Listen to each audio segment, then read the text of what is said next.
fermé. Eh bien, bonjour à toutes. Et bonjour à lui, parce que je veux dire à tous, il est tout seul. Merci. Toujours autant d'hommes pour soutenir l'entrepreneuriat des femmes. C'est normal. Donc, je suppose que si vous êtes dans cette salle, sur ce salon professionnel qui, je le rappelle, est la 7e édition, qui est un salon dédié à la reconversion, bien sûr, des femmes. Donc, vous avez, j'imagine, fait le tour sur la salle. Il y a bon nombre d'acteurs qui soutiennent l'entrepreneuriat et la reconversion professionnelle. Et moi, je suis entrepreneur.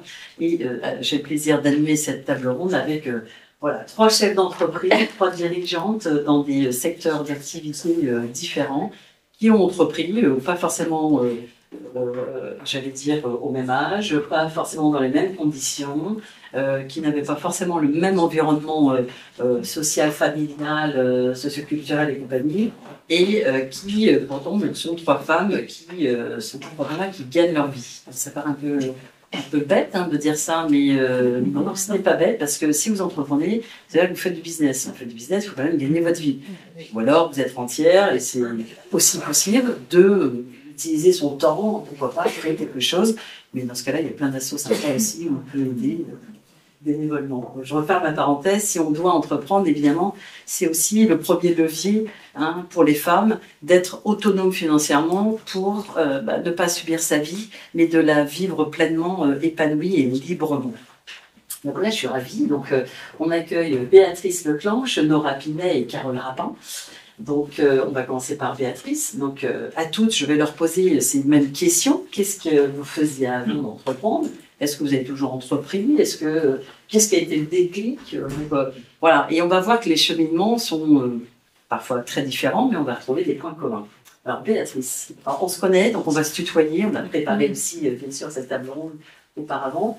Pour Béatrice, quel a été le déclic? Alors, Béatrice Leclanche, donc dirigeante de la société Awen, elle va présenter son activité, donc design d'espace, dans des bureaux. Et puis, tu as monté une deuxième société, j'avais récemment, il y a peut-être un an, voilà, donc récemment, en t'associant un homme, oui, voilà, et sur toujours quand même quelque chose qui est lié à ta première société, qui est donc l'upcycling dans l'upcycling, c'est le réemploi, le reuse de mobilier, surtout de bureaux professionnels, puisque tu ne travailles qu'en B2B, donc qu'avec des professionnels. Alors, qu'est-ce qui t'a amené, qu'est-ce qui a déclenché cette envie? Qu'est-ce que tu faisais avant? Est-ce que tu faisais rien à voir? Ton métier était différent? Est-ce que tu étais déjà dans cette activité? Alors, donc, bonjour à toutes. En fait, moi, j'ai entrepris à l'âge de 48 ans, après avoir signé une rupture conventionnelle dans une entreprise dans laquelle j'ai travaillé auparavant pendant 24 ans. J'étais dans cette entreprise, j'ai été commercial, j'ai été responsable d'agence et responsable de grands comptes et de gros projets dans le monde de l'aménagement des espaces de bureaux.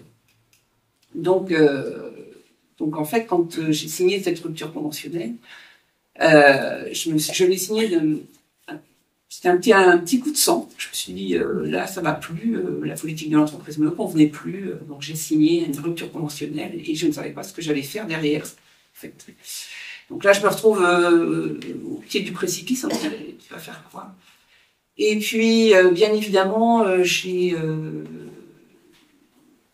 cherché du travail. Pas trop quand même, parce que assez vite, je me suis dit, c'est peut-être une opportunité de justement créer mon entreprise et de faire un métier qui me tient à cœur, c'est-à-dire continuer à être dans le domaine de l'entreprise et de l'aménagement d'espace, mais surtout mettre de l'art en entreprise. C'est vraiment ça ma motivation première. Et en fait, donc j'ai construit mon projet. J'ai mis 1 an à construire ce projet-là. Et en fait, j'ai été accompagnée. C'est ça aussi que j'anticipe peut-être. C'est très très bien. En fait, j'ai été accompagnée par la BGE à l'époque. J'ai fait un stage de 15 jours pour devenir entrepreneur. Parce qu'en fait, je démarrais avec l'idée que l'entrepreneuriat, c'était pas forcément pour moi, parce que d'une part, j'avais déjà 48 ans, et que ça me semblait être un petit peu une montagne. Et puis en faisant cette démarche d'aller me faire aider et d'aller être accompagnée, et ben, en fait, ça m'a permis de me dire que bah, si, c'était accessible aussi pour moi, et donc j'ai construit ce projet. Et au fil de l'eau, quand j'ai construit ce projet, j'ai rencontré, je suis allée à la rencontre de professionnels de la CCI, enfin de divers organismes, pour obtenir des prêts d'honneur, pour obtenir une place dans une pépinière d'entreprise. J'y reviendrai. On va préciser, Béatrice, et donc ton entreprise, tes entreprises sont sur Rennes. C'est une entrepreneuse bretonne, oui, voilà, en célémentaise, toujours en thèse de cœur quand même. Et voilà, donc c'est pour préciser, BGE pour le moment, ça revient sur Nantes, mais pas tout de suite. Ils ont quitté Nantes, enfin, ils ont quitté Pierre-Pierre. Et non, mais ça permet de donner cette information. Et le 85, et donc il réouvre des antennes à nouveau sur le 44 et le 85. Je referme les parenthèses. Oui, parce que je dis BGE, il y a certainement d'autres structures aussi qui peuvent aider à ça. Vous les retrouverez sur le site internet de NAMAR, vous flashez le QR code et vous allez retrouver tous ces acteurs département par département. C'est important parce qu'ils sont là pour vous accompagner. Tout à fait. Et en fait, quand j'ai rencontré ces professionnels, donc pour obtenir un prêt, pour obtenir une place en pépinière, ils m'ont tous dit c'est sympa votre projet, mais vous n'allez pas en vivre.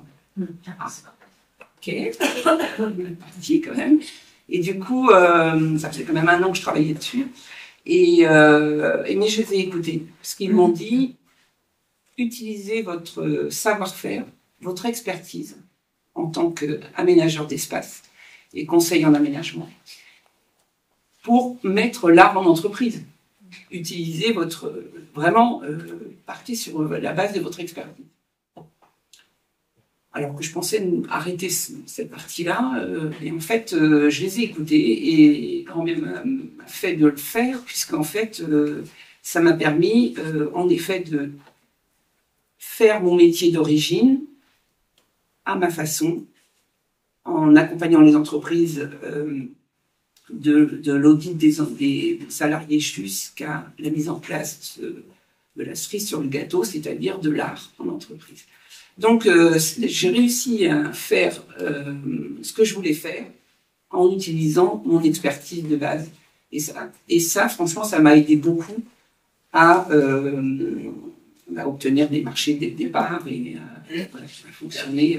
Alors, Béatrice, dans son ancienne groupe, tu étais d'abord commercial, tu es devenu ingénieur commercial et tu es devenu chef d'agence. Donc, quand on est chef d'agence, j'imagine, on pilote des commerciaux, on fait des commandes, on gère aussi les architectes d'intérieur qui vont faire les plans, etc., réaliser tout ce que va chercher chez le client. Ça se fait pas en une seule étape, non, temps, voilà. Et donc déjà, tu avais cette notion de manager des projets, de piloter des projets, mais tu avais surtout aussi une notion qui était facile. Parce que tu n'es pas parti, j'imagine, en disant bon, bah, tiens, je vais lancer ça, mais je ne suis pas trop pour qui, en fait. On verra bien si ça prend pas. Je vais tester plusieurs clients potentiels, puis on verra s'ils achètent ou pas. J'imagine que tu avais aussi un portefeuille de clients qui renouvelait parfois la part des années. Qui eux-mêmes t'amènent peut-être un peu de réseau. Tout ça, j'amène Béatrice à vous faire prendre conscience aussi, peut-être que quand on se lance, si on fait tout toute seule, sans le portefeuille client, sans l'expertise, sans la connaissance du marché, etc., ce sera probablement plus long et plus difficile. Voilà, c'est vrai que le marché, je le connaissais bien, les clients, alors, d'un point de vue déontologique, je n'ai pas souhaité les contacter dès le départ. C'est plutôt eux, plus tard, qui sont venus vers moi. Mais au départ, j'ai souhaité créer ma propre clientèle sans passer par là. Mais en tout cas, j'avais quand même une connaissance de l'écosystème global de mon marché. Et ça, évidemment, c'est un atout indéniable quand on commence. Et ce que je voulais dire par rapport aussi au fait de quand on commence, c'est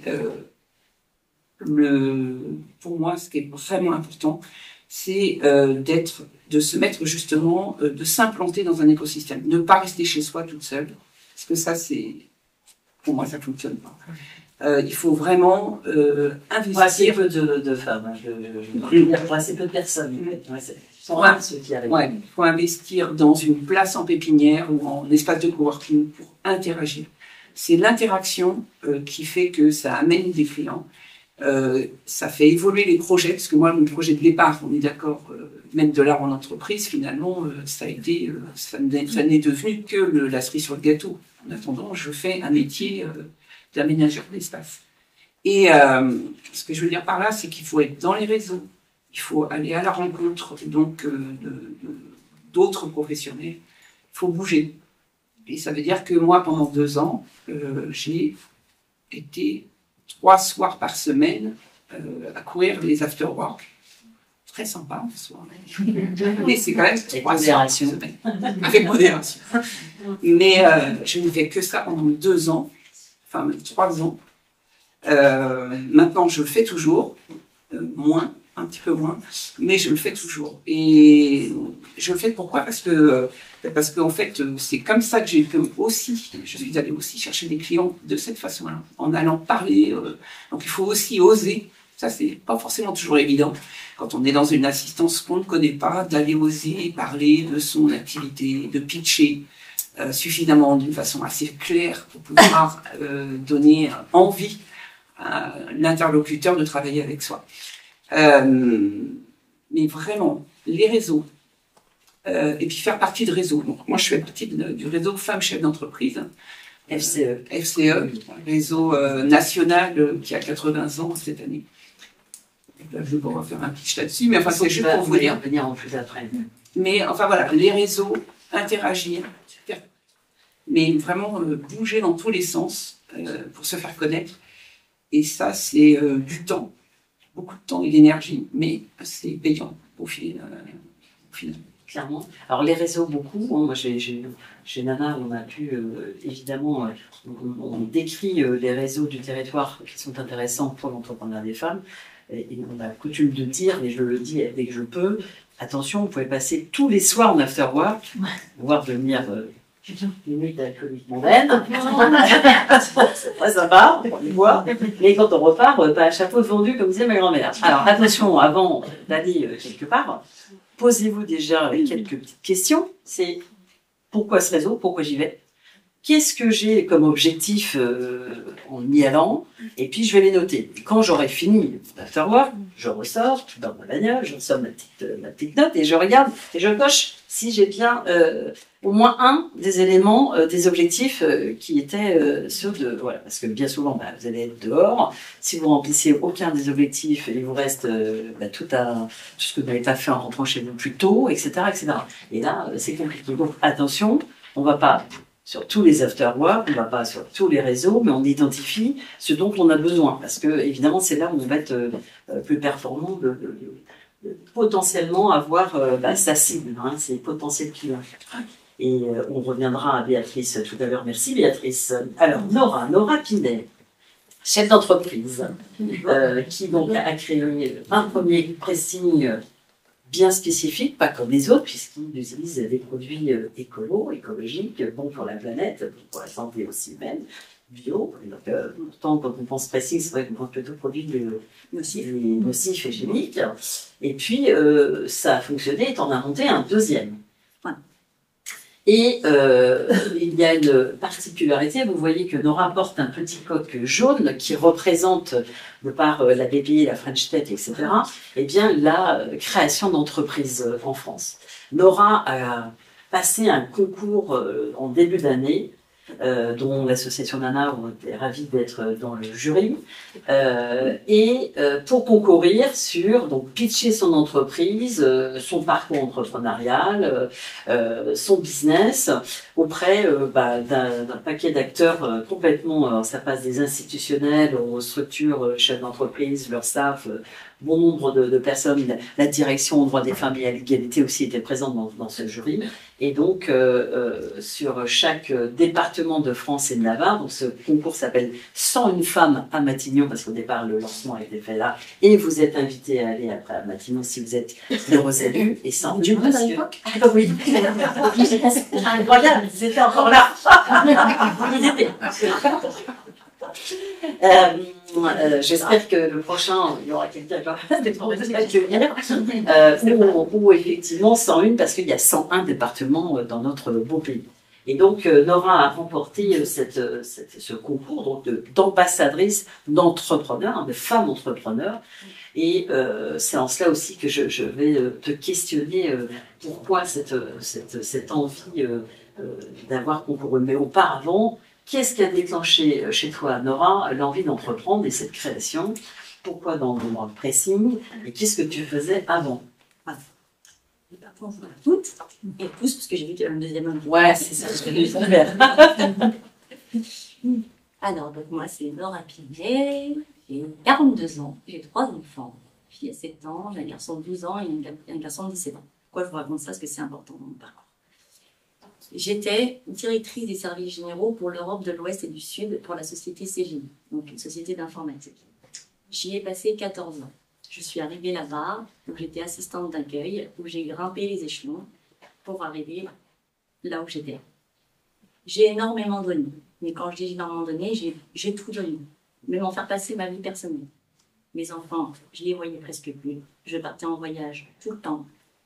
Et j'adorais mon taf. Sincèrement, j'adorais ce que je faisais. J'adorais faire les projets, réaliser les projets. Je gérais une équipe de 50 personnes. C'était super. Mon corps, un jour, a dit stop. Et je me suis retrouvée en burn-out. Le burn-out était difficile. Quand on est en burn-out, en fait, on se retrouve où c'est le corps qui dit stop, la tête ne le comprend pas. Donc moi, je ne comprenais pas que j'étais en burn-out. Mon médecin m'a arrêtée, voilà. Et en fait, je me suis retrouvée en arrêt. Je me suis posée et je me suis posé les bonnes questions. Pourquoi? Et à la finale, mes enfants, quand ils me voyaient, tous les jours, j'étais à la maison. Un jour, mon garçon m'a dit « Enfin, j'ai retrouvé ma mère. » Et là, ça m'a fait tilt. Donc, j'ai parti faire les courses. Et puis un jour, je rencontre le patron du Leclerc de la galerie et avec qui je travaillais justement dans mon ancienne activité. Puis là, il me demande comment ça va. Mais personne ne savait que j'avais un burn-out, parce que quand on a un burn-out, on a honte de le dire. Et je lui dis, oh, bah, ça va, tout va bien.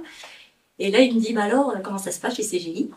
Et là, je lui dis, oh, mais CGI, c'est fini, je vais ouvrir mon entreprise. Mais moi, j'ai dit ça, mais j'avais rien préparé. Il me dit, ah bon, tu veux ouvrir quoi? Et en fait, il était là. Derrière, il y avait la galerie, il y avait une cellule de vide, et c'était un ancien pressing. Et j'ai vu vraiment pressing. Voilà, ça s'est fait. Il me dit, ah, tu veux ouvrir un pressing quoi? Et là, vu que dans les services généraux, je travaillais dans l'écologie et tout ça, j'ai dit, oh, un pressing écologique, tu vois, tout ce qui est solvant, c'est... Ah d'accord, et tout, tu t'installes où? Je sais, à la galerie du Sud, là. Ah non, mais il faut que tu viennes chez nous et tout. Je dis, ah oui, d'accord. Il dit, tu m'envoies un mail et puis j'envoie au patron. Je suis rentrée chez moi, je raconte ça au mari. Là, qu'est-ce que je fais? Qu'est-ce qui t'a pris? J'ai dit tout. Voilà. Donc là, j'envoie un mail. C'est l'instinct qui a fait ça. J'envoie un mail. Le patron lui dit, pas de problème, est-ce qu'on peut se rencontrer? Dans 15 jours. Dans 15 jours. Et là, la motivation est revenue parce que je me suis dit, là, j'ai un projet. Je ne connaissais rien, absolument rien. En fait, j'ai osé. Donc, qu'est-ce que j'ai fait? J'ai commencé à regarder ce que c'était un mode de pressing, qu'est-ce que c'était, qu'il y avait du pressing à sec, il y avait du pressing qui était aqua, etc. J'ai regardé les 3 qui se faisaient. Je suis montée à Paris dès le lendemain. J'ai été rencontrer les gens et j'étais voir ce que c'était. J'ai dit, ok, c'est bon. On va avoir une licence de marque. Tiens, je vais ouvrir Aqualogène, qui était une licence de marque. J'arrive avec un truc. Je trouvais que le projet était plus ou moins bien. Je l'ai retravaillé, mais derrière, je reprécise, j'avais l'expérience de le faire parce que j'étais manager, parce que j'ai eu pas mal d'expérience. J'ai monté ça, j'arrive voir le patron du Leclerc, je présente mon projet, il adhère, il me dit, quand est-ce que vous arrivez? Quand est-ce que j'arrive? Je sais pas. Donc j'ai donné moi un mois, le temps que j'organise. Là, j'appelle un comptable en disant, voilà, il faut que je vous vois lundi, parce que je prends rendez-vous mercredi, jeudi de la même semaine, pour voir les comptes des banques. Il faut qu'on fasse un prévisionnel. Et puis là, la dame elle me rit au nez. Elle me dit, mais vous croyez qu'on va se voir lundi, je vais vous sortir le prévisionnel 2 jours après. Je dis, mais oui. Et puis là, elle me dit, mais ça marche pas comme ça. Je dis, mais comment vous pouvez détruire une personne? Vous savez pas? Vous savez pas qui je suis. Ok, on se voit lundi. Le week-end, je travaille sur mon business plan parce que j'avais l'expérience. Attention, je reprécise. J'avais l'expérience de pouvoir le faire. J'ai travaillé sur mon business plan. Je suis arrivée et j'avais pris rendez-vous avec les banques, 4 banques. Ça passe ou ça casse. C'est ce que je me dis, qui ne tente à rien à rien. C'est toujours ma devise depuis que je suis petite. Je prends les rendez-vous. Il y a un banquier, au Crédit Agricole, je précise, qui me dit, mais madame, vous croyez que vous allez venir avec un prévisionnel et qu'on va vous valider comme c'est une... J'ai arrêté de... Enfin, je dis, vous imaginez, en fait, c'est parce que je suis une femme, c'est quoi? C'est que je suis une jeune entrepreneur? Non, mais ça se passe pas comme ça. Ben, j'ai dit, bah, quand je serai devant vous, ben, là, vous pourrez me le dire. Ok, bon, et c'est là que je suis partie le lundi matin. Je suis arrivée avec mon prévisionnel. J'ai discuté avec les dames, ce qui va pas. J'avais étudié ce que c'était le pressing avant. J'avais quelques billes. Ça va aller, on fait ça. J'avais récupéré les chiffres de l'ancien pressing. J'avais récupéré des éléments pour pouvoir le faire. La dame de l'expert comptable m'a dit, c'est pas mal et tout. Bon, très bien. Quand j'ai vendu mon projet, parce que c'était ça qui était important aussi, c'est de vendre son projet. J'ai vendu mon projet. Je croyais en mon projet, d'accord? Ce qu'il faut se dire, c'est quand on croit en quelque chose, il faut aller jusqu'au bout. Il y a plein de monde qui vous dira à chaque fois, c'est pas possible, t'as pensé à ça, etc. Mais en fait, c'est des personnes qui, elles, ne sont pas capables de pouvoir le faire. Donc, vous trouverez toujours des contraintes. Mais si vous croyez en votre projet, qu'il soit bien organisé et que vous êtes bien accompagné, vous allez y arriver. Donc, on a terminé. Le mercredi, le prévision était fait et j'ai vu les 4 banques. Les 4 banques m'ont suivi. Les 4 banques voulaient m'embarquer pour pouvoir faire les prêts, etc.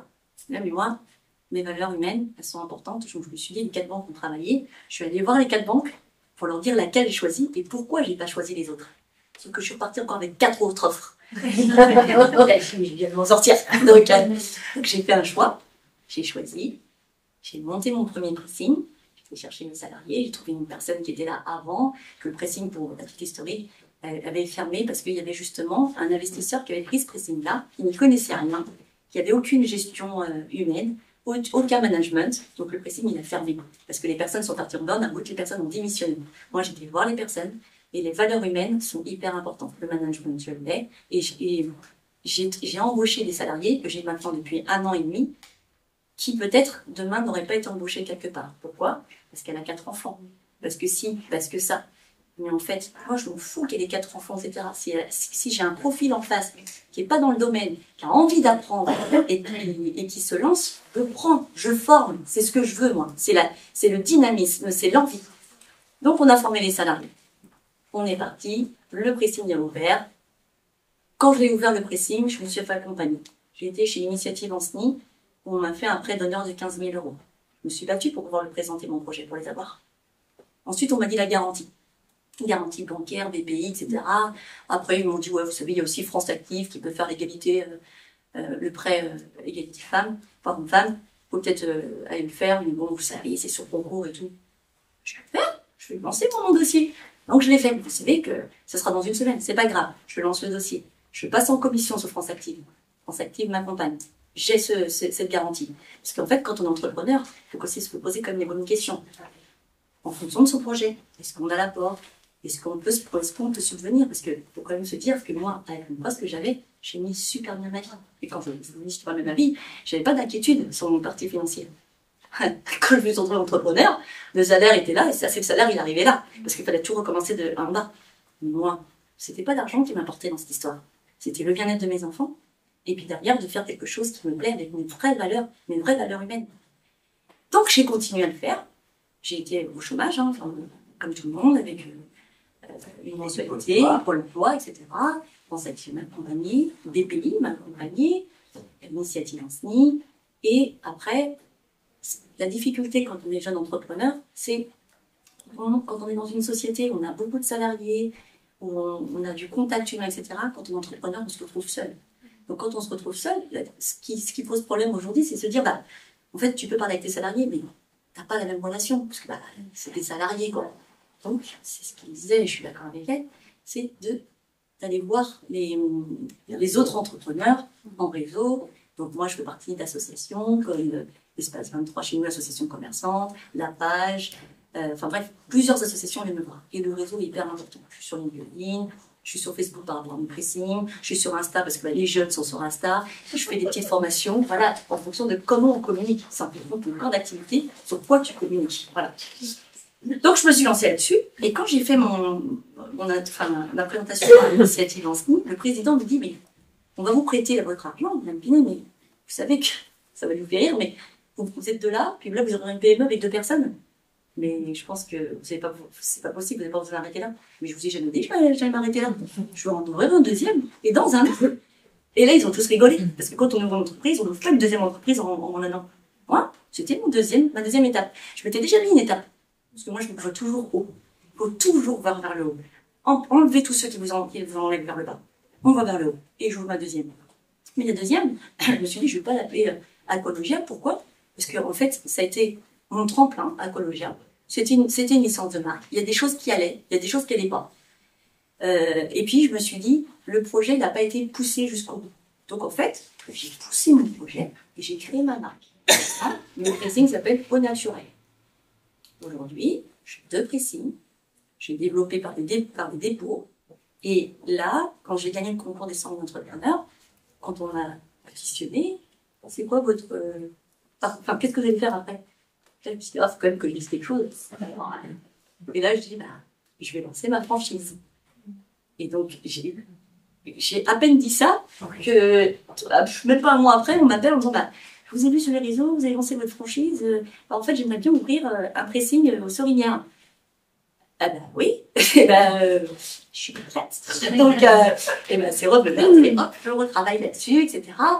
Et là, des idées, j'en ai plein. Mais par exemple, il faut voir avec aussi l'actualité. Aujourd'hui, par exemple, on voit beaucoup de problématiques sur les vêtements, la qualité des vêtements, Shein, etc., qui va arriver sur Rangers, sur d'autres magasins. Le fait que quand on regarde dans les infos, il y a beaucoup de vêtements qui ne peuvent plus recycler, etc. Qu'est-ce que je peux faire comme projet qui en découle avec mon pressing? Et là, pour vous dire ce que j'ai décidé la semaine dernière, je vais ouvrir un magasin de seconde main qui sera rattaché à mon pressing, où en fait, le fait que je vais récupérer les vêtements de seconde main de luxe, que je vais laver, donc une prestation avec mon pressing actuel, que je vais revendre, et ensuite je vais développer. Et après, s'il y a une personne qui voudra le faire, je forme, je fais du coaching, je fais de la formation, etc. Mais donc voilà, une femme très très dynamique qui fait aussi beaucoup de choses et qui donne envie. Et alors, on aura ce petit coq jaune, mais voilà, ça, lorsqu'on est au concours, on explique tout de suite à quoi on s'engage. C'est que être ambassadrice bien sûr de l'entrepreneuriat des femmes, j'aime pas dire entrepreneur féminin, ça sous-entendrait qu'il y en a 2, donc le masculin et le féminin. Quand on parle d'un homme entrepreneur, on ne dit jamais l'entrepreneur masculin, c'est un entrepreneur. Donc, nous, les femmes, on est des entrepreneurs comme les autres, sauf qu'on est des femmes. Voilà. Donc, on a encore, pardon, messieurs, dans un monde d'hommes, et que parfois, la pire ennemie de la femme dans un monde d'hommes, c'est la femme. Oui, parce qu'on s'auto-censure, etc. Donc, toi, Laura, comment est-ce que tu as... alors, déjà, tu as été accueillie à Matignon. Tu vas pouvoir nous parler un petit peu de ce que tu as reçu, parce que c'était pas juste aller les petits fours et les chin-chin et c'est cool avec le Premier ministre et... Non. À l'époque, c'était Bayrou. Oui, parce que l'heure peut vite se perdre. Hein. Ça s'enchaîne, ça succède. Et effectivement, tu as bénéficié pendant une semaine d'intervenants de qualité, avec des bootcamps, comme on les appelle, donc des moments où on va apporter, échanger, manager aussi toutes ces femmes entrepreneurs avec leurs projets, les pitchs, vraiment il y avait des choses. Voilà. Et toi, comment voyez-vous ce rôle? Parce que en contrepartie de tout ce faste, et c'est très intéressant, eh bien on demande à la personne. Vous êtes l'ambassadrice du 44, donc c'est en un département, eh bien, il va falloir effectivement aller prôner, et comme aujourd'hui ton intervention rentre dans ce cadre, c'est être aussi là pour soutenir, témoigner et dire que c'est possible d'entreprendre, mais attention, dans un cadre bien défini, comme l'a dit auparavant Béatrice, comme tu l'as partagé aussi, c'est pas la One-Again, hein, Jean-Michel à peu près, Micheline peut-être, non, c'est un peu cadré, et voilà. Alors comment toi tu vis ce rôle d'ambassadrice là? Alors, au début, j'étais sceptique, avant de participer au concours, je vous avouerai. Donc, pour vous expliquer vite fait l'histoire, c'est que c'est France Active, la conseillère qui m'accompagnait à France Active, qui m'a parlé de ce concours et qui m'a poussée à faire ce concours parce qu'elle était persuadée que j'allais y arriver. Alors, c'est une des règles, Oui. qu'on se le dise bien, si vous voulez concourir l'année prochaine, évidemment, s'il y aura lieu, c'est uniquement les femmes qui sont accompagnées par un acteur du territoire. Parce que on sait que lorsque vous êtes accompagné, homme-femme, 3 ans après l'immatriculation de son entreprise, et bien vous êtes encore là. Donc on voit très très bien le levier, l'importance d'être accompagné dès le démarrage de son projet de création ou reprise d'entreprise, on en reparlera après. Curieusement, au bout de 3 ans, les gens sont encore là et gagnent leur vie. C'est ça qui est important. Je vois Voilà. vraiment Non, je fais bien. Et donc, c'est ma conseillère, hein, Laurence Le Copain, que je remercie encore d'ailleurs, qui m'a poussée à faire ce concours. Quand on est jeune entrepreneur, on a beaucoup de choses à faire, d'accord. Donc moi, le concours, au début, je voulais pas forcément le faire. Pourquoi? Parce que je me dis, j'ai déjà mon boulot, j'ai plein de travail. Franchement, puis si, vas-y, ça va donner la lumière, ça va donner. Bon, ok. Donc quand on m'a donné tout le parcours à faire pour ce dossier, il y a du courage. J'ai passé la journée à remplir ce dossier, mais bon, je me suis dit, allez, je vais le faire. Et ensuite, il y avait une petite vidéo speech. Bon, au début, c'est sceptique parce que moi, je n'étais pas trop fan là-dessus. Mais bon, après, c'est très bien parce que ça m'a poussé justement à pouvoir après communiquer sur les réseaux avec des petites vidéos. C'est bien de faire ça aussi. Hein. Puis il faut aussi un peu se valoriser de temps en temps. Donc j'ai lancé le concours. Et quand on m'a annoncé que j'avais réussi, je suis bon, c'est cool. Alors qu'est-ce que ça va être? Donc là, quand on arrive là-bas, on se retrouve avec 101 femmes. 101 femmes, comme tu l'as bien dit, Pascal, qui représente 101 départements. Donc quand on dit 101 départements, hein, la Corse, la Guadeloupe, enfin, toutes les îles qui font partie de la France. Et on a tous des profils complètement différents, on a des âges différents, mais le point qui nous relie, c'est que nous sommes des femmes entrepreneurs. Voilà. Et qu'on a tous été accompagnés pour pouvoir réussir. Donc ça, c'est hyper important. Je vous assure que l'accompagnement, c'est important. Après, on a eu plusieurs formations dédiées, donc justement, c'est BPI qui organisait ça. On a eu plusieurs acteurs qui nous ont expliqué un peu pas mal de choses, comptabilité, être entrepreneur, être accompagné, si demain il y a des difficultés, qui c'est qu'il faut aller voir, etc. C'est vraiment important parce que des fois, les entrepreneurs, on peut se dire, il y a un moment, il y a moins de trésorerie, il manque quelque chose, puis on va vouloir prendre de notre poche. C'est peut-être pas la bonne solution. Après, des fois, on se dit, il faut mieux pas en parler parce que c'est dur, je me casse un peu la figure et il vaut peut-être mieux que je me renferme pour pouvoir me retourner. Mais sauf que ça fonctionne pas. Donc, en fait, quand on a des hauts, il faut en parler. Quand on a des bas, il faut aussi en parler. Voilà. Donc, on a appris quand même pas mal de choses. Donc, c'est là qu'on a aussi rencontré Monsieur Bayrou, la présidente de l'égalité aux femmes, voilà, et puis à l'époque, toujours, je le crois, pour le moment, voilà. Et la présidente du travail, donc PME, etc. Et d'ailleurs, Berger, entre-temps, m'a recontacté parce qu'on avait échangé et que apparemment mon profil lui plaisait. Donc son cabinet m'a recontacté le mois dernier pour qu'on puisse discuter, échanger et puis justement avancer sur d'autres points. Vous voyez? Donc en fait, un petit truc engendre un truc, un truc. Suite à ça, quand j'ai vu les 101 entrepreneurs et que j'ai discuté avec elles, j'ai vu que on était complémentaires, mais qu'il y avait aussi des entrepreneurs, des femmes entrepreneurs qui avaient aussi des lacunes, comme moi je peux en avoir si vous voulez. Et en fait, on s'est créé des groupes WhatsApp pour pouvoir discuter, pour pouvoir apporter notre soutien et pouvoir échanger sur les problématiques. Et là, j'ai eu un déclic, encore, où je me suis dit, en fait, moi, je suis vraiment quelqu'un, dans mes valeurs humaines, l'égalité homme-femme, c'est hyper important pour moi. Je ne dis pas que les hommes sont supérieurs aux hommes ou les femmes sont supérieures aux hommes, c'est qu'on est égaux. Et en fait, aujourd'hui, les femmes, on peut avoir le syndrome d'imposteur et autres, on est souvent, les femmes majoritairement, à se dire qu'on est toujours moins bien que nous. Mais c'est faux, c'est faux. Et je me dis aujourd'hui que s'il n'y a pas beaucoup de femmes entrepreneurs, peut-être que le problème vient aussi de l'école. Donc, je me suis engagée, je suis dans une association qui s'appelle les 100 000 entrepreneurs. Et en fait, j'interviens dans les établissements scolaires en tant que femme entrepreneur. Donc, vu que j'ai pas beaucoup de temps, je le fais une fois par mois. C'est très bien. C'est très bien. Donc, une fois par mois, j'interviens dans une école. Donc là, vous voyez, c'est la semaine prochaine. Là, par exemple, j'interviens à Cholet auprès de BTS. Et ce sera des hommes et des femmes. Hein. Mais en fait, je leur expliquerai qu'est-ce que l'entrepreneuriat, comment pouvoir s'y prendre. Et qu'en fait, on peut réussir. Donc, en fait, je suis ambassadrice de BPI par rapport à ce concours-là. Mais ça m'a poussée à me dire, bah, en fait, vas-y, partage ce que tu as vécu et dis aux autres que tu peux y arriver. Donc voilà. Merci Norana. Et on le sait, hein, les rôles modèles, plus vous allez voir des gens qui vous ressemblent, pas des stars inaccessibles, incroyables, mais bien des gens, des madame tout le monde, et bien plus vous vous dites, bah, en fait son parcours c'est, si j'ai fait ça, tiens, mais bon, pourquoi pas moi? Et pourquoi je n'irai pas en fait. Donc ça c'est important, plus tôt on sensibilise les jeunes femmes, il y a donc 100 000 entrepreneurs qui maintenant fait partie de Entreprendre pour apprendre. Vous avez des pépites lorsqu'on monte sur les pépites des Pays de la Loire, mais vous en avez dans toutes les régions, qui viennent sensibiliser les jeunes étudiants. Et là, ils ont aussi des actions à destination des jeunes femmes pour justement y aller, hein, parce qu'on voit très très bien que la disparité est toujours là. Donc à un moment donné, il va falloir y aller. Merci, on reviendra sur les dernières questions et on accueille Carole Rapin, notre troisième femme entrepreneur témoin.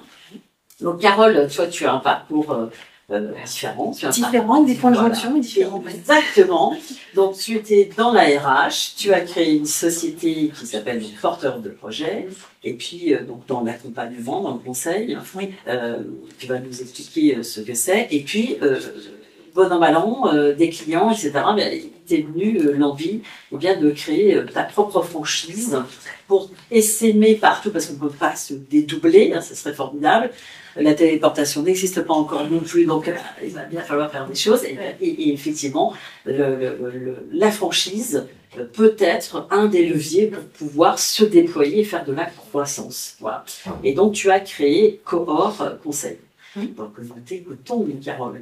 Pour savoir d'où je viens. Exactement.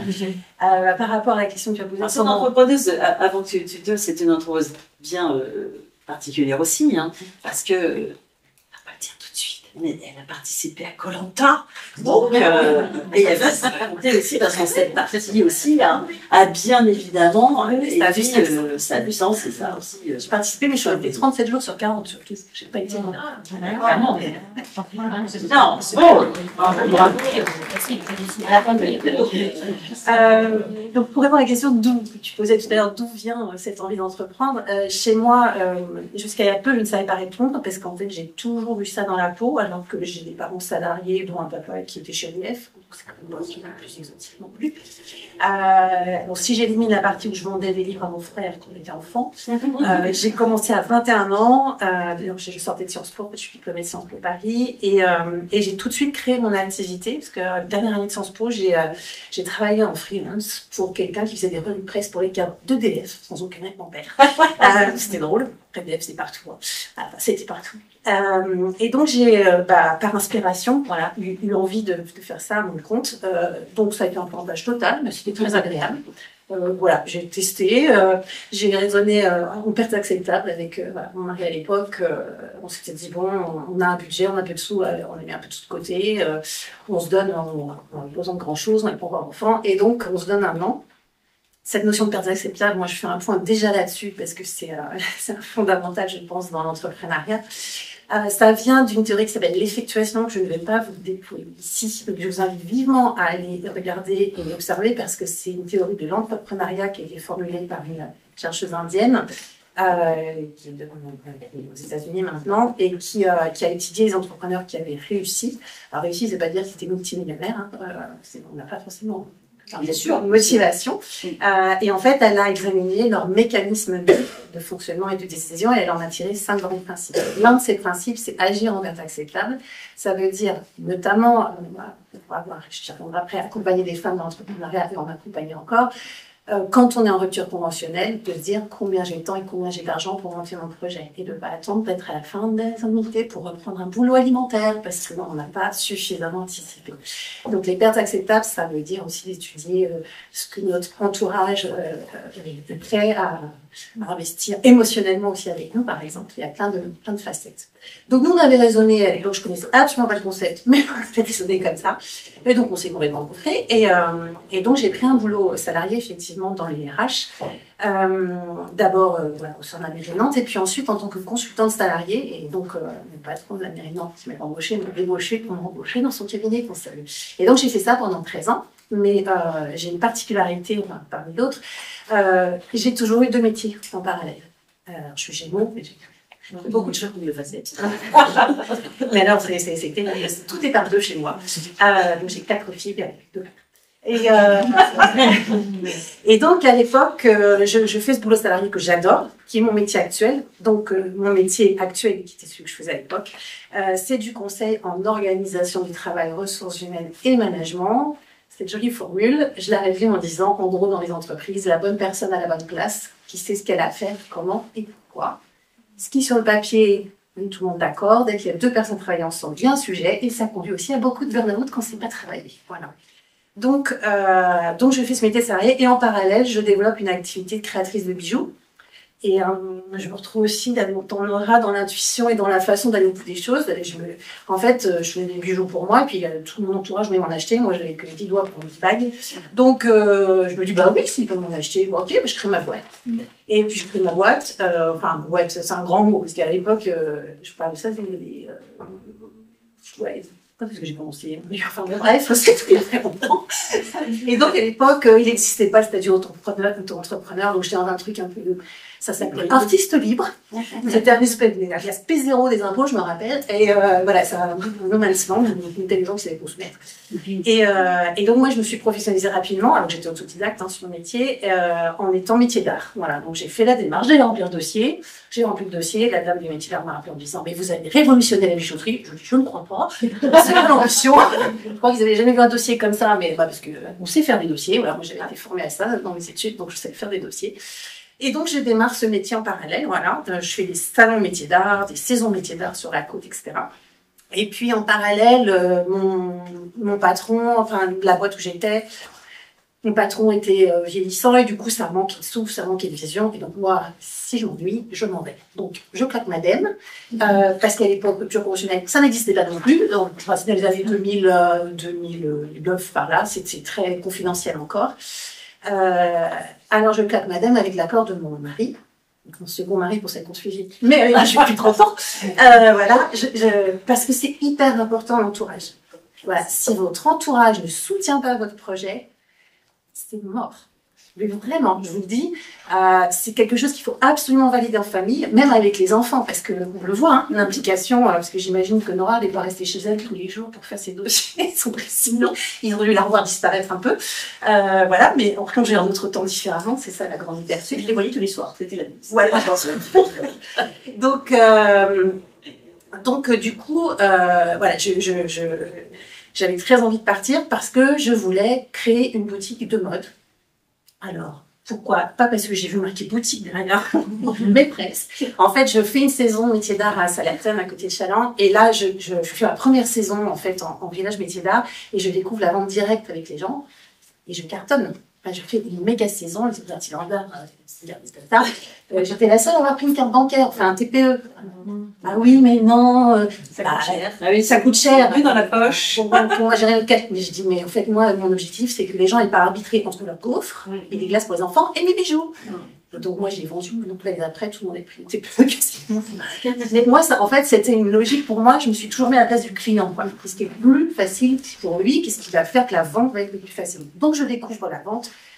J'adore ça, je me dis, mais moi, en fait, je veux faire ça dans une boutique qui soit pas une grange avec des araignées partout.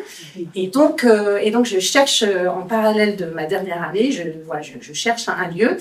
Et donc, quand je trouve ce lieu à Roche-Servière, 3000 habitants, Nord-Vendée, mais c'était le lieu que je voulais, ouais, c'était ce lieu-là, qui est magnifique. Très joli, la Roche-Servière. C'est très beau, et moi, j'étais dans le plus beau bâtiment, qui est un ancien relais de diligence, voilà, du 14e siècle, donc magnifique. Donc, voilà, je monte ce projet. Et alors, la différence avec vous, c'est que moi, je me suis pas fait accompagner par des réseaux, etc. Mais, la manière dont je suis faite, je suis allée chercher l'info partout. C'est où je suis accompagnée moi-même. Du réseautage, quand même. Ah oui, toujours du réseau, beaucoup de curiosité. Je suis allée chercher tout de suite les bonnes personnes. J'ai écouté tout ce qui se disait. J'ai un commerçant textile qui m'a dit, il faut que tu rencontres une entrepreneur au nord de Nantes. Elle a lancé sa boutique, tu vas apprendre plein de choses. J'ai passé une demi-journée chez elle seulement. Ça a été radical. En plus, elle était en sauvegarde depuis 18 mois. Donc la sauvegarde, c'est avant le redressement logiciel. Donc elle m'a dit, voilà toutes les erreurs qu'il faut pas faire, t'en feras d'autres. Voilà. Et j'ai beaucoup appris. En fait, moi, je vais beaucoup chercher l'info de terrain. J'avais beaucoup discuté avec les habitants de Roche-Charrière, etc. Et donc voilà, donc ce projet était dans les tuyaux. Et donc à l'été 2019, j'en reparle avec mon mari et puis il me dit ouais, vas-y, démissionne, on mangera les patates. Voilà, le lendemain, madame était postée et voilà, c'était fait. Et donc j'ai construit mon projet pendant 9 mois. À l'époque, du coup, je vivais que de mes ventes de bijoux. Et donc le temps d'une grossesse, une fois de plus, pour vraiment tout bien construire. Et je suis allée présenter mon projet à la banque. Enfin, moi, j'ai eu besoin de faire qu'une banque parce qu'ils m'ont suivi alors que l'endroit où j'étais dans Roche-Charrière, où j'allais être, c'était dans le creux de la commune, qui est voilà, une géographie très particulière, dans la partie les plus ancienne et moyenâgeuse, dans une rue peu passante et sans vitrine extérieure. Donc, ce qui s'appelle sur le papier un contre-emplacement numéro 1. Mais moi, j'avais aucun doute, en fait, c'est exactement ça. Crois, moi, j'avais aucun doute. De toute façon, à chaque fois que j'ai lancé quelque chose, j'ai jamais eu aucun doute. Donc pour moi, c'est évident. Donc, les banquiers me disent, mais pourquoi vous vous installez pas à Nantes? J'ai pas envie de faire des embouteillages tous les matins, moi, ça ne m'intéresse pas du tout. Je dis, non, tu as déjà plein de Nantes, Roche-Charrière. Il y a tout à faire, il y a tout un quartier à faire vivre aussi. Voilà, moi, j'aimais beaucoup cet ancrage dans le territoire. Et donc, ma boutique a vraiment permis de développer les quartiers.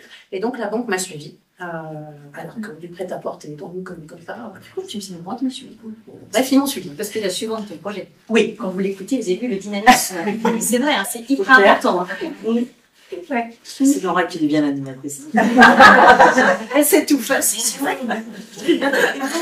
Et donc, je développe cette boutique pendant 10 ans. Voilà, j'ai fait un chiffre d'affaires qui est monté jusqu'à 150 000 € hors taxes, ce qui pour une boutique de vêtements. J'ai eu des comparaisons avec des plus grosses boutiques à Avignon, etc., qui faisaient moins de chiffre d'affaires que moi. J'ai donc tout créé en termes de marketing, communication, animation, parce qu'évidemment, si j'avais attendu que le client passe, je serais allée faire le squelette dans la précaire, c'est stable. Donc, j'ai fait beaucoup de choses, j'ai beaucoup appris là-dessus, je me suis formée là-dessus, et puis après, bon, j'ai cette fibre naturelle, je voulais vraiment que ce soit un lieu de vie. Donc, j'avais des gens qui venaient de très loin, j'avais des gens qui faisaient 2 heures de route pour venir acheter des choses et communiquer avec moi. Café. Et donc, j'ai fini, du coup, chef d'entreprise avec une vendeuse, une apprentie. J'ai eu aussi une opportunité incroyable, et je reparlerai des opportunités, parce que moi, c'est mon mot-clé.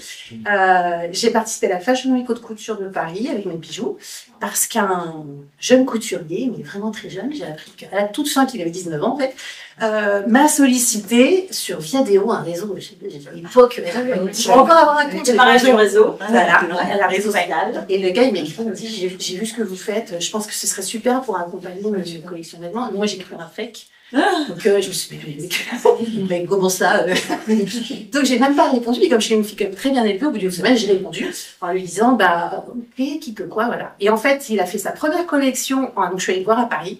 Il a fait sa première collection en Fashion Week prête à porter. Et comme c'était très beau son travail, qui brodait tout à la main avec ses brodeuses, etc., il a fini en couture. Et donc, je me suis retrouvée avec mes bijoux au Péninsula, dans une moquette comme ça, des mannequins comme ça.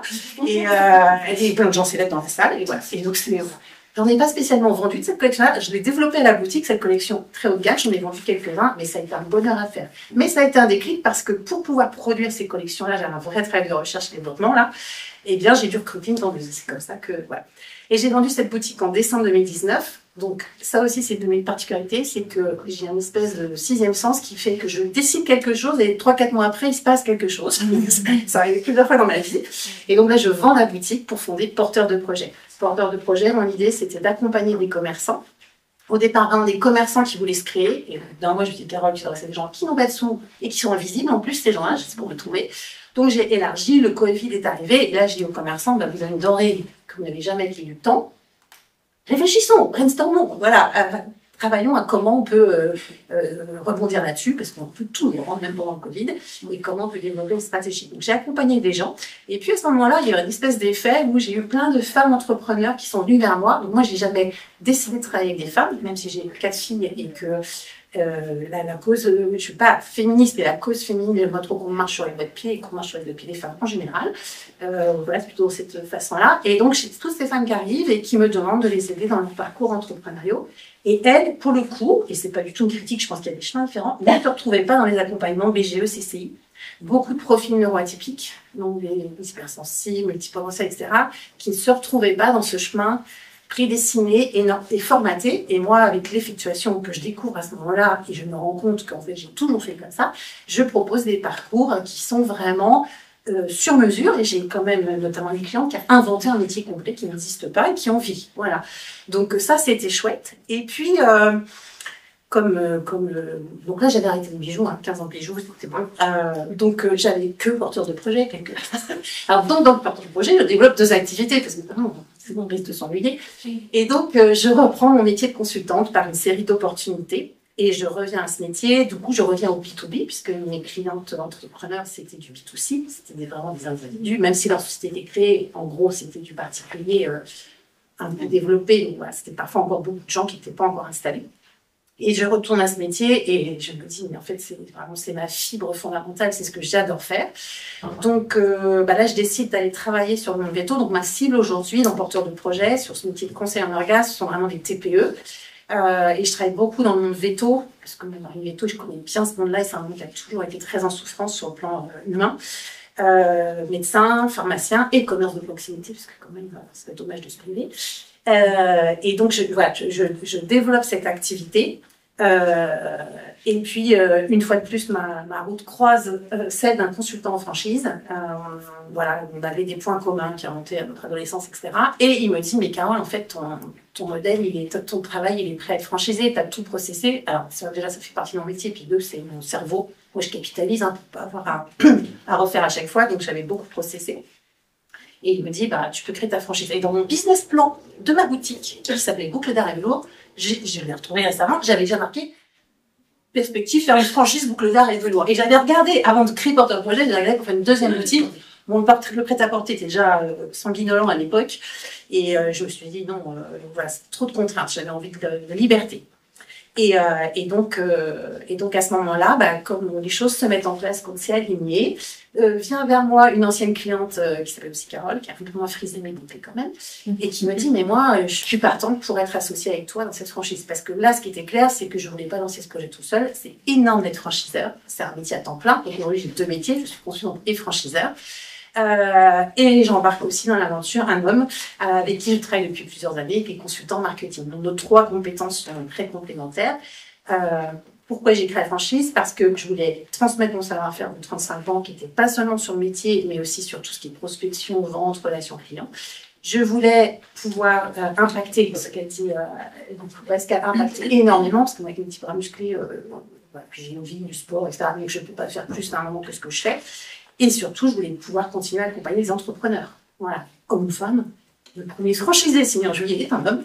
Voilà, homme ou femme, mais je voulais pouvoir être dans cette dynamique. C'est pour ça que j'ai fait le choix de créer un cabinet conseil des consultants salariés. Alors, l'heure tournant, c'est affreux d'être la gardienne du temps. Mais tu as donc créé, tu as vendu ta première franchise, tu as ton premier franchisé. Début juillet. Voilà. Tout à l'heure, Béatrice, tu ne l'as pas partagé, mais en un mot, toi aussi, tu as ton entreprise à web et tu as monté donc une deuxième société où tu t'es associé, cette fois-ci, avec un homme. Vous êtes en train de développer de plus en plus ce projet Upcycling, on en a rapidement parlé, mais donc qui est une entreprise avec un statut bien spécifique. ESUS, pour celles qui ne connaissent pas. C'est partie de l'économie sociale et solidaire, puisqu'en fait, on fait travailler un ESAT, une menuiserie, un ESAT à Rennes. Et mon associé aujourd'hui, pour Adaptable, puisque c'est Adaptable Upcycling, c'est un ancien de mes clients, en fait, pour lequel j'ai travaillé il y a 5 ans, et j'ai refait tous ses locaux. Il avait une boîte de communication durable. Donc voilà, c'est vrai que Donc, c'est toujours les C'est une nouvelle aventure. Hein. Voilà. Vraiment, moi j'avais envie de vivre ça. C'est une nouvelle aventure avec des associés. C'est pas pareil. c'est pas la pas même pareil. c'est pas Alors, la comme même le temps tourne, je vais leur poser une question. Alors, pour celles qui ont envie après de leur poser, on va se retrouver sur le stand de Nana. Je le dis rapidement, mais ces femmes sont engagées. Tu le fais auprès des jeunes. Toi, Béatrice, au sein de FCE, parce que oui, nous, les femmes, on a encore besoin d'être soutenues et j'espère qu'un jour nous vivrons ce monde où on n'aura plus besoin de tout ça. Et puis, Carole fait aussi du mécénat auprès de Nana, donc l'association que je préside, et pour aider et accompagner ces femmes dans leur management de projet. Une dernière question à toutes les trois, et là je vais commencer par Carole.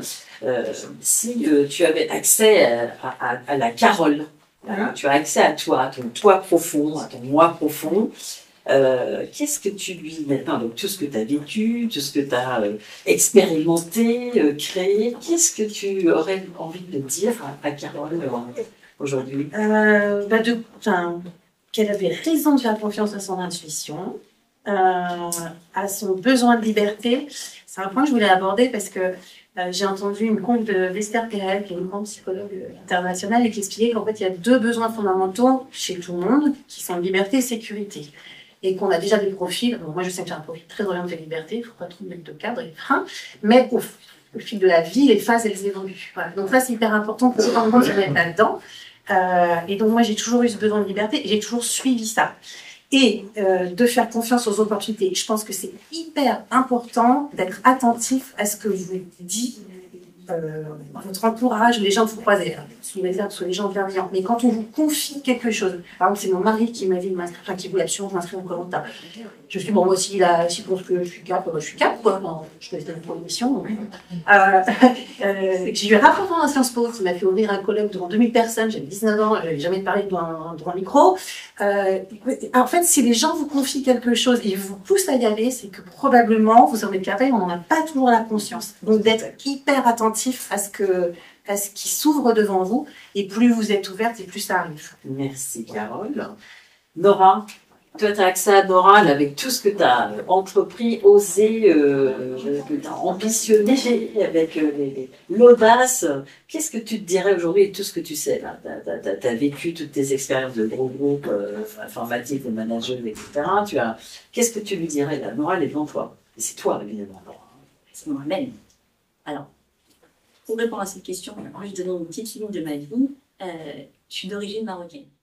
Et j'ai vécu du racisme à partir de l'âge de 3 ans en petite section jusqu'en 3e, où je me suis toujours retrouvée seule. Où on m'a toujours rabaissée. Et à l'époque, les professeurs étaient dans ce move de racisme. On m'a toujours rabaissée, on m'a toujours dit que j'y arriverais pas, parce que j'étais sûrement une femme et d'origine marocaine. Quand on parle d'origine marocaine, c'est que moi je suis née en France, mes parents sont nés au Maroc. Et donc en fait, quand on allait au Maroc, quand on était petit, on n'était pas marocain. Et quand on était ici, on n'était pas français. Voilà, donc on n'avait pas ça. Et ça, c'est hyper important. Pourquoi? Parce que si demain, je vais m'arrêter, me regarder dans un miroir, eh ben, je regarde tout ce que j'ai fait avant et où j'en suis aujourd'hui, je suis plutôt fière. Et mon objectif aujourd'hui, si je suis venue ici, parce que Pascal m'a invitée, je suis super contente d'être là. Je me lève pour vous le dire. J'ai envie de vous dire que si vraiment vous avez un rêve, allez-y, osez, vraiment osez. Et mon dicton qui dit qui ne tente à rien n'a rien, faites-le et vous verrez, ça fonctionne. Merci. Et toi, Béatrice, nous allons terminer parce que tout est allé derrière nous. Il y a encore d'autres interventions. Alors, tu as accès à Béatrice, à ton moi intérieur.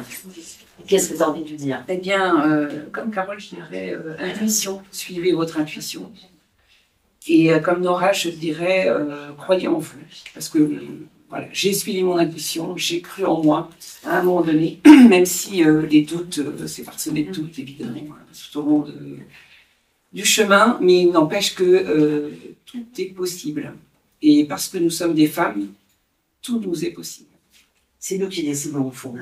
Alors entreprendre, oui, si on termine par là, mais avec lucidité, avec conscience de soi, avec du travail, beaucoup de travail, parce que nous ne croyons pas que ces femmes n'ont pas travaillé beaucoup pour que ça tombe du ciel, et que ça ne tombe pas du ciel. Donc il faut beaucoup travailler pour évidemment se tirer un vrai salaire, parce que effectivement quand on travaille, c'est normal. On doit avoir cette phrase, bah oui, la rétribution, toute peine mérite salaire, ce n'est pas une vue d'esprit, c'est une réalité. C'est aussi, voilà, être fier de soi. Beaucoup de travail, mais du travail que l'on fait avec plaisir, puisque c'est du travail que l'on fait pour nous. Ça change un peu la donne, quand même, par rapport au fait d'être salarié. Je crois qu'on peut les applaudir. Bravo. Bravo.